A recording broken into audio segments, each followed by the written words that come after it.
So when you start the game, you can choose to play against another player, or you can choose how smart you want the computer to be. You can also choose different characters to play against. You also can choose how many of these cards you want to collect.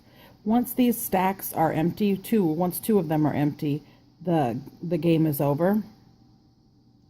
I like to have the stacks set high at the beginning. Otherwise, I find that the computer buys all the easy ones and the game is over before I'm able to use my good cards that I collect. So I have the first one set pretty high, which makes for a longer game. If you want a shorter game, you can set those stacks lower.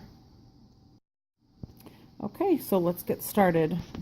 Every time it reminds you of what the steps are, how you play the game. A little refresher. And then it reminds you of what you need to do. So I don't feel the need to use up all of my letters because I don't get any points for the wilds. So right here at the beginning, I'm not caring so much. Then it shows me which cards I can buy. And I'm going to choose the S, buy card. Then you watch while the computer takes its turn.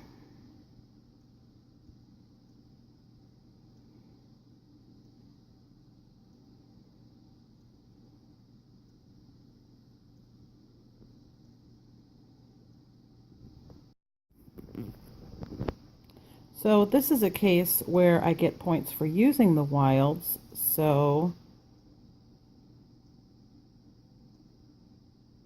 I want to make sure to use all of them, even though I don't have to, because I am getting extra points here, plus 2 cents to spend per wild.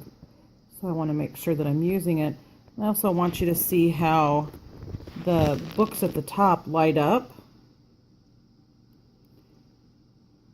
when the score comes in, and it shows that I can get points for them if I collect them. First, though, I get to return one of these cards to my hand, so I'll return that G because that got me extra points with the wilds. Now, I'm going to go ahead and buy this one, and when it gets shuffled into my hand, it will function as a wild, but you see I get 10 bonus points for that one at the end of the game. And then you'll notice that the stack went down by 1 number. You might also notice that the first stack started out at 15. I haven't bought any of those. The computer pretty much buys whenever it can, and so that's why I start that deck so high. Otherwise the game is over quite quickly.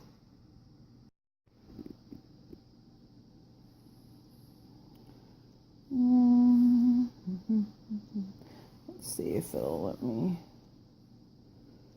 do that. And it did. It'll tell you if you try to make something that's not a word, and it also expands your vocabulary somewhat, or at least makes you question if there's some glitches in the game, because there have been some things that the computer bot has used as words that I'm pretty sure are not words, but we'll give them the benefit of the doubt. I am going to snag one of these double word score cards. I'll take the W. And then I still have extra to buy one of those. So the computer just bought the last card in that second stack right there. And the game in a second here is going to remind me that once 2 stacks are gone, the game is over. And there's the reminder. So the game is over, and it shows you the word that scored the highest in the game. And then it tells you the final score based on how many of the bonus cards you collected. And I won this time. Hooray! And that is the game Paperback. It is a clever word game that makes you use your brain to look at new ways to use the letters to maximize your points. Definitely gets your brain thinking and trying to figure out the best route. So check it out. I hope you like it as much as we do.